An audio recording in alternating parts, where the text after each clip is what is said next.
सुनेंगे जल झूलनी एकादशी की व्रत कथा। त्रेता युग की बात है। बलि नाम का एक दैत्य था। वो दैत्यों का राजा था और भगवान विष्णु का परम भक्त भी था। भगवान विष्णु को अपना आराध्य मानकर उनकी पूजा किया करता। साथ ही वो ब्राह्मणों का भी आदर सत्कार करता और उन्हें कभी खाली हाथ नहीं लौटने देता। लेकिन उस दैत्यों के राजा बलि का इंद्रदेव से बैर था और उसने अपनी शक्तियों से सभी देवी देवताओं सहित इंद्र को भी जीत लिया था और उसने तीनों लोकों पर भी विजय प्राप्त कर ली। और क्योंकि वो एक दैत्य था और दैत्य के शासन का विस्तार देखकर सभी देवता चिंतित हो गए कि पृथ्वी पर दैत्यों का शासन स्थापित हो जाएगा। इसलिए वो सभी भगवान विष्णु की शरण में गए और उनकी स्तुति करके उनके सामने इस समस्या को रखा। भगवान विष्णु ने उन सभी को आश्वासन दिया कि वो पूरे विश्व पर दैत्यों का राज नहीं होने देंगे, क्योंकि इससे पृथ्वी का संतुलन बिगड़ जाएगा और चारों ओर हिंसा फैल जाएगी।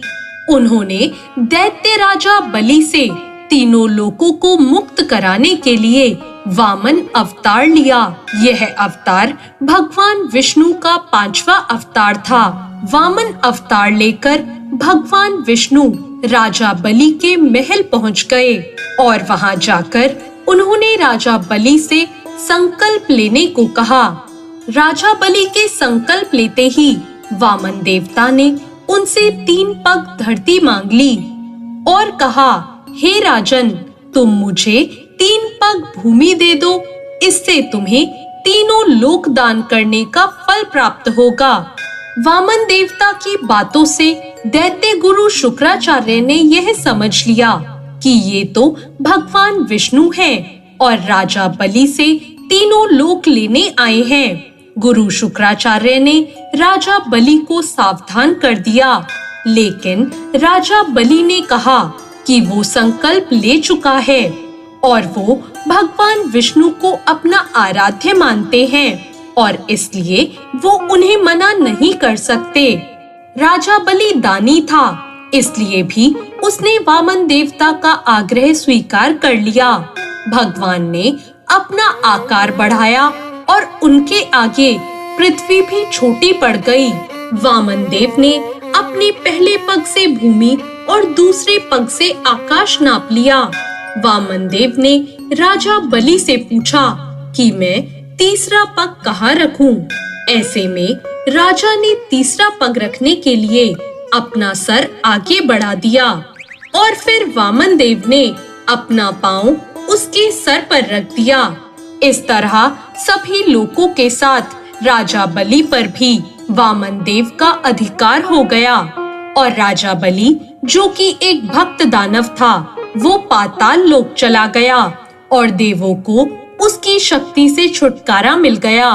और इसके साथ ही भगवान विष्णु ने तीनों लोकों को दैत्य शासन से मुक्त कर दिया।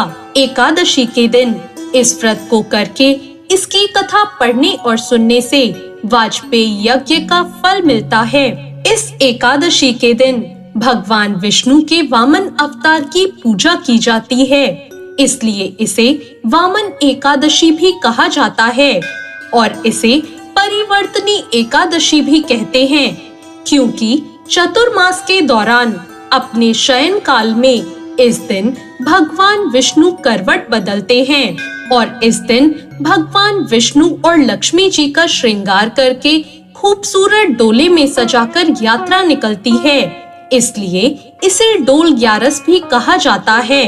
इस दिन माता यशोदा का जलवा पूजन किया गया था, इसलिए इसे जल झूलनी एकादशी भी कहा जाता है।